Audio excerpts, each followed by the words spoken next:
తెలంగాణ రాష్ట్ర ప్రభుత్వం ప్రవేశపెట్టిన బడ్జెట్ చూస్తుంటే అయోమయం జగన్నాథం.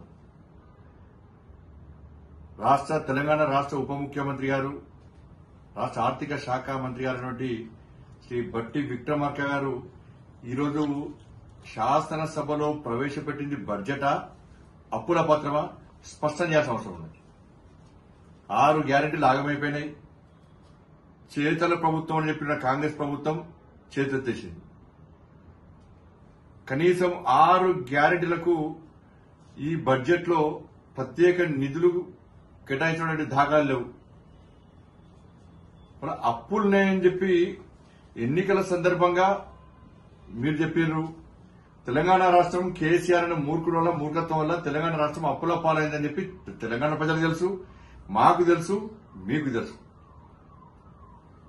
అప్పులున్న విషయం తెలిసిన తర్వాత కూడా మీరు ఎన్నికల్లో ప్రజలను మభ్యపెట్టి సంవత్సరం లోపల 6 గ్యారెంటీలు అమలు చేస్తామని మీరు ఈరోజు 6 గ్యారెంటీలు అమలు చేయకుండా ఈ అప్పుల పాలైంది, అప్పులలో ఉన్నాం, ఇక మేము ఈ రాబోయే రోజుల్లో కూడా 5 సంవత్సరాలు కూడా ఈ 6 గ్యారెంటీలను తీర్చలేమని చెప్పి తెలంగాణ రాష్ట్ర ప్రభుత్వం స్పష్టం చేసింది. వాళ్ళ మూసీ రివర్ ఫ్రంట్ 1,50,000 కోట్లతో మూసీ రివర్ ఫ్రంట్ నిర్మిస్తామన్నటువంటి కాంగ్రెస్ పార్టీ ప్రభుత్వం కేవలం 1,500 కోట్ల రూపాయలు కేటాయించి ఇలా ఏ విధంగా మూసీ నది రివర్ ఫ్రంట్ ను మీరు నిర్మిస్తారో స్పష్టం చేయాల్సిన బాధ్యత ఉంది. కేవలం 12,000 ఉద్యోగాలకు నోటిఫికేషన్ ఇచ్చిన మీరు ఇలా 31,000 ఉద్యోగాలు భర్తీ చేస్తామని చెప్పి మీరు చెప్పడం పూర్తిగా ఈ నిరుద్యోగులు మోసం చేయడమే. దాంతోపాటు తెలంగాణ రాష్ట్రంలో 90 లక్షల గ్యాస్ కనెక్షన్స్ ఉంటే మీరు కేవలం 30 లక్షల రేషన్ కార్డులు ఉన్నటువంటి పేదలకు మీరు గ్యాస్ సబ్సిడీ ఇచ్చి 90 లక్షల అర్హులైనటువంటి రేషన్ కార్డు అర్హులైనటువంటి పేదలందరినీ నడ్డి విడిచింది మీరు కాదా? దాంతోపాటు రుణమాఫీ విషయంలో రుణమాఫీ వల్ల రైతులు నష్టపోయారని మీరు చెప్పారు. వాస్తవం కేసీఆర్ మూర్ఖత్వంలో ₹1,00,000 రుణమాఫీ చేస్తానని చెప్పి కేసీఆర్ ఇలా రుణమాఫీ చేయకపోవడం వలన రైతులు ఇబ్బంది పడ్డారు. మరి మీరేం చేయాలి? ఇప్పుడు రైతులను ఈ విధంగా నష్టాలు నూపుతారా? ఇప్పుడు డిఫాల్టర్ లిస్ట్ రైతులను డిఫాల్టర్ లిస్ట్ నుంచి వాళ్ళ పేర్లు తొలగించి క్లియరెన్స్ సర్టిఫికేట్ మీరు ఇప్పిస్తే వాళ్ళు తిరిగి రుణాలు తీసుకునే అవకాశం ఉంటుంది, అన్ని విధాలా ఆదుకునే ఉంటుంది. ఇది మీరు చేయగలుగుతారా? దాని గురించి కూర్చోలేదు. ఇవాళ మతానికి సంబంధించి భారతీయ జనతా పార్టీ మతతత్వ పార్టీ అని చెప్పి నిన్న మొన్న చాలా మంది అసెంబ్లీ వేదికగా మాట్లాడారు. ఇవాళ మీరేం చేశారు? మీకు హిందువుల పండుగలు అవసరం లేదు,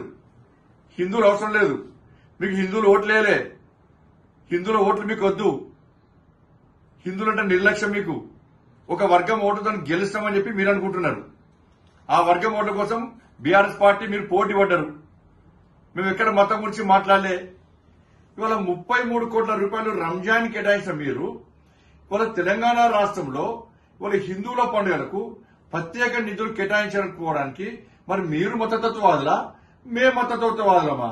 అంటే మీరు ఒక మతానికి కొమ్మగాస్తే మీరు సెక్యులర్ వాదులు, మేము అన్ని మతాలను సమానంగా ఉంటే మమ్మల్ని మతతత్వవాదులుగా చిత్రించుకొని మీరు దీనికి సమాధానం చెప్పాల్సిన అవసరం ఉంది. వాళ్ళు ఏమన్నారు? ఒక ప్లాన్ ప్రకారం ఇది ప్లాన్ ప్రకారం ఈ రోజు రాష్ట్ర ప్రభుత్వం బడ్జెట్ ప్రవేశపెడుతుంది. దాని విషయంలో ప్రజల్లో వ్యతిరేకత వస్తుంది. కాబట్టి ఏం చేయాలి? ముందే కేంద్రాన్ని బదనాం చేయాలని చెప్పి అసెంబ్లీలో ప్రత్యేక చర్చ పెట్టి రాష్ట్ర ప్రజల కూడా అయోమయం సృష్టించిన మీరు ఈరోజు చెప్పండి, మరి మీ బడ్జెట్ లోపల జిల్లాల పేర్ల ప్రస్తావన లేదు, 119 నియోజకవర్గాల ప్రస్తావన లేదు. మరి అవన్నీ ఏంటి? వాటి గాడిద గుడ్డ. చెప్పండి, ఆ రాష్ట్రం ఇవాళ చెప్పండి, దానికి సమాధానం చెప్పాల్సిన అవసరం ఉంది. వాళ్ళ పూర్తిగా ఈ బడ్జెట్ 64+8 గాడిద గుడ్డ, ఇంకొక గుడ్డో మీరు చెప్పాలి. 6 గ్యారెంటీలు ప్లస్ బడ్జెట్ గాడిద గుడ్డ, ఏ గుడ్డు పట్టుకొని తిరుగుతారో మీరు ప్రజలు తిరగాలి. మరి ఇవాళ త్రిపురాలకు గాని ఇంద్రమ్మ ఇండ్లకు గాని కేంద్ర ప్రభుత్వం నిధులు ఇస్తుందా లేదా స్పష్టం చేయండి. కేంద్ర ప్రభుత్వ సంక్షేమ పథకాల విషయంలో రాష్ట్ర ముఖ్యమంత్రి గారితో పాటు నరేంద్ర మోడీ గారి ఫోటో లేకుంటే ఎట్టి బస్సులో ఈసారి దాన్ని ఒప్పుకునే ప్రసక్తి లేదు. ఇవాళ మేము అభివృద్ధికి సహకరించి సిద్ధంగా ఉన్నాం. 5 సంవత్సరాలు ఎక్కడ సంవత్సరం లోపల ఇది అమలు చేస్తాం అది అమలు చేస్తాం ఇక్కడ గ్యారంటీ ఇవ్వలే. 5 సంవత్సరాలు మాకు అవకాశం ఉంది.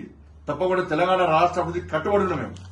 మీరు గత ప్రభుత్వం లెక్కనే ఇలా కేంద్ర ప్రభుత్వాన్ని తిట్టి దూరమయ్యే ప్రయత్నం చేస్తే అది మీకు నష్టం. తెలంగాణ రాష్ట్ర అభివృద్ధికి కట్టుబడి మేము ఉన్నాం. తప్పకుండా సహకరిస్తాం. కాబట్టి ఈ బడ్జెట్ విషయంలో రాష్ట్ర ప్రజలు ఆలోచించాలి. ఇది గాడిద గుడ్డ ఏం గుడ్డో కాంగ్రెస్ పార్టీ నాకు స్పష్టం చేయాలి.